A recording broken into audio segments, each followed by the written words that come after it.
کہ اللہ تعالیٰ نے مرد اور عورت کو بنایا، اللہ تعالیٰ نے میاں اور بیوی کو بنایا، تو بھائی یہ کیسی میچ میکنگ ہے؟ یہ کیسا اللہ نے جوڑا بنایا کہ جو ایک دوسرے کے ساتھ رہنا نہیں چاہتا؟ ایک اسکول آف تھاٹ کو فالو کرتے ہو تو پھر فالو کرو، یہ کیا جی جب اپنے اوپر بات آئی تو آپ حنفی بننے کو بھی تیار ہو، مجھے اپنا ولی بنا رہے ہو۔ الحمدللہ رب العالمین والعاقبۃ للمتقین والصلاۃ والسلام علی اشرف الانبیاء والمرسلین وعلی آلہ وصحبہ اجمعین۔ محترم ناظرین کرام، بزرگان دین اور میری عزیز ماؤں اور بہنوں بھائیوں، السلام علیکم ورحمۃ اللہ وبرکاتہ۔ اچھا، میرے بھائی نے سوال پوچھے ہیں۔ سب سے پہلے تو ایک سوال یہ پوچھا کہ جی جب جوڑے آسمانوں پہ بنتے ہیں تو پھر یہ کیا معاملات ہیں زمین کے اوپر، کیا جو صورتحال ہوتی ہے؟ اچھا دیکھیں، پہلے تو یہ تو کہیں پہ بھی اللہ تعالیٰ نے نہیں کہا، نہ اللہ کے رسول نے کہا کہ بھائی تمہارے جوڑے آسمانوں پہ بنتے ہیں اور بگڑتے زمین پہ ہیں، ایسا تو نہیں ہے نا۔ یعنی جوڑے آسمانوں پہ بنتے کہا یہ جاتا ہے نا، جوڑے آسمانوں پہ بنتے ہیں اور ملتے زمین پہ ہیں، ملائے زمین پہ جاتے ہیں۔ میں کہتا ہوں کہ اگر آسمانوں پہ بننے والے جوڑے تو پھر ان کے اندر طلاقیں نہیں ہونی چاہیے، ان کے اندر یہ لڑائی جھگڑے کیوں ہوتے ہیں؟ پھر یہ طلاقیں، خلا، فسخ نکاح، یہ سب کچھ کیوں ہوتا ہے؟ بھئی جب اللہ نے جوڑا بنایا ہے تو اللہ کا بنایا ہوا جوڑا تو مضبوط ہونا چاہیے نا اس کے اندر۔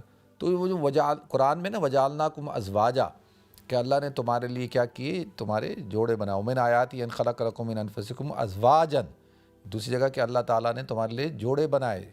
تو یہ جو جوڑے بنانے کا مطلب یہ ہے کہ اللہ تعالیٰ نے مرد اور عورت کو بنایا، اللہ تعالیٰ نے میاں اور بیوی کو بنایا، شوہر کے لیے بیوی اور بیوی کے لیے شوہر کو بنایا۔ اس کا مطلب یہ ہے یا ایھا الناس انا خلقناکم من ذکر و انثی، کہ اللہ تعالیٰ نے جو ہے ایک مرد اور عورت پیدا کیا۔ یا ایھا الناس اتقوا ربکم الذی خلقکم من نفس واحدہ وخلق منہا زوجہا، پھر اس سے تمہارے ایک نفس واحدہ سے پیدا کیا، پھر اس سے تمہارے جوڑے بنائے۔ تو اب جوڑے کا مطلب یہ ہوتا ہے، یہ نہیں ہوتا کہ جی عبدالوہاب کی شادی جو ہے وہ اللہ تعالیٰ نے زہرا شفیق کے ساتھ آسمانوں پہ یہ جوڑا بنایا گیا تھا۔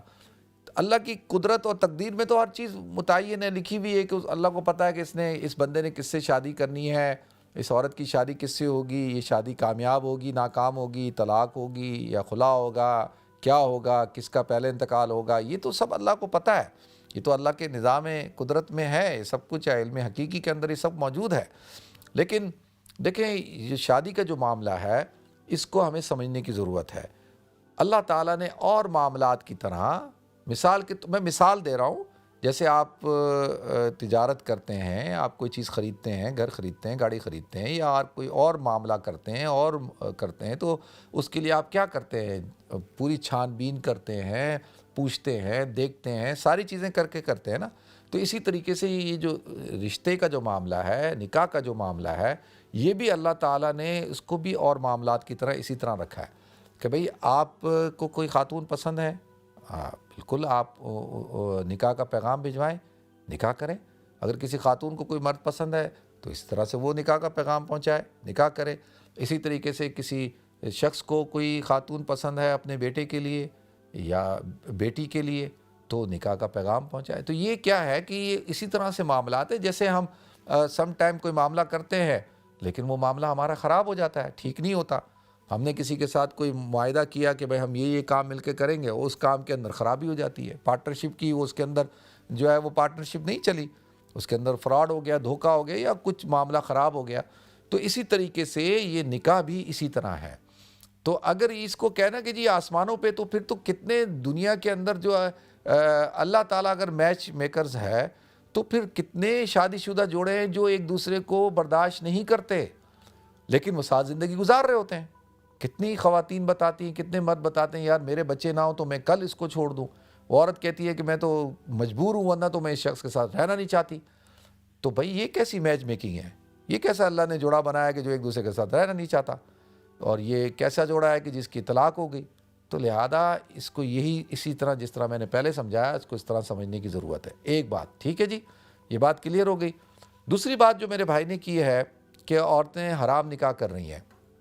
بھئی حرام نکاح کا کیا؟ پہلے تو میں آپ کو بتا دوں، اہل سنت والجماعت اور احناف اسکول آف تھاٹ میں، خاص طور پہ اہل سنت والجماعت میں اور احناف اسکول آف تھاٹ میں یہ ہے کہ ایک عورت جب عاقلہ ہو، بالغہ ہو، عاقلہ ہو، بالغہ ہو، سمجھدار ہو، یعنی عاقل بھی ہو، بالغ بھی ہو اور عاقلہ بھی ہو، سمجھدار بھی ہو اور اپنے اچھے برے کو سمجھتی ہو اور پڑھی لکھی ہو، اور اگر وہ خود سے کہیں نکاح کر لیتی ہے تو وہ نکاح منعقد ہو جاتا ہے۔ اگرچہ ہم کہتے ہیں کہ یار یہ مناسب نہیں ہے کہ آپ اپنے والدین کی مرضی کے بغیر شادی کریں، ان کی مرضی شامل ہونی چاہیے، اگر نہیں ہے لیکن اگر اس نے نکاح کر لیا ہے کہیں تو اس کا نکاح ہو جائے گا، اس کو ہم حرام نکاح نہیں کہیں گے۔ ہاں، اس کے اندر یہ ضرور ہے کہ وہ نکاح جو ہے وہ کف میں ہونا چاہیے۔ کف کیا ہے؟ کہ اس لڑکے کا اس لڑکی کے گھر والوں کے ہم پلہ ہونا چاہیے، کس اعتبار سے؟ مال دولت کے اعتبار سے، حسب نسب کے اعتبار سے، اور دینداری اور تقوی کے حساب سے بھی۔ اس کو کہتے ہیں کف۔ اگر وہ کف میں کرتی ہے تو پھر والدین کو بھی کوئی اختیار نہیں ہے، والد کو بھی کوئی اختیار نہیں ہے کہ وہ اس نکاح کو فسخ کرے اور وہ قاضی کے پاس جائے اور جا کے کہے کہ جی یہ نکاح فسخ کروایا جائے۔ تو اگر وہ کف میں کرتی ہے تو والد کو کوئی اختیار نہیں۔ اگر وہ غیر کف میں کرتی ہے تو جب تک بچے نہ ہوں والد کو اختیار ہے کہ وہ نکاح کو فسخ کروا سکتا ہے قاضی کے پاس جا کے، خود نہیں، قاضی کرے گا، قاضی دیکھ کے کرے گا، ٹھیک ہے جی۔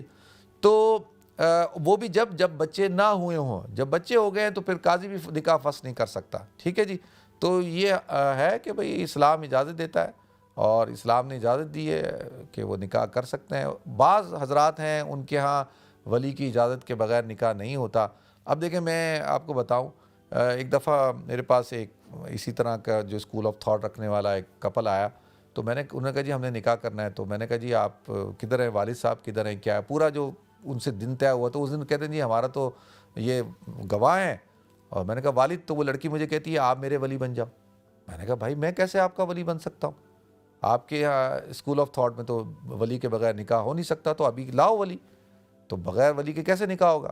ہمارے کہتی چلو میں حنفی اسکول آف تھاٹ میں ہے، میں نے کہا اس میں تو ہے کیونکہ آپ بڑی ہیں، سمجھدار ہیں، تو اس میں کہتی میں چلو حنفی ہو جاتی ہوں۔ میں نے کہا یار یہ اس طرح نہ کرو، ایک اسکول آف تھاٹ کو فالو کرتے ہو تو پھر فالو کرو، یہ کیا جی جب اپنے اوپر بات آئی تو آپ حنفی بننے کو بھی تیار ہو اور مجھے اپنا ولی بنا رہے ہو، تو یہ بات ٹھیک نہیں ہے۔ دیکھیں ہمارا ایک موقف ہے اور اس موقف پہ ہم قائم ہیں، اور یہی اہل سنت والجماعت اور حنفی اسکول آف تھاٹ کا جو ہے موقف ہے کہ ایک عورت سمجھدار ہے، بڑی ہے، تو وہ اپنا نکاح کر سکتی ہے۔ ہاں اگر بچی ہے، غیر عاقلہ ہے، تو وہ نہیں کر سکتی، اس کو وہ نکاح پھر نہیں ہوتا، ٹھیک ہے جی۔ تو اللہ تعالی ہم سب کو عمل کرنے کی توفیق عطا فرمائے۔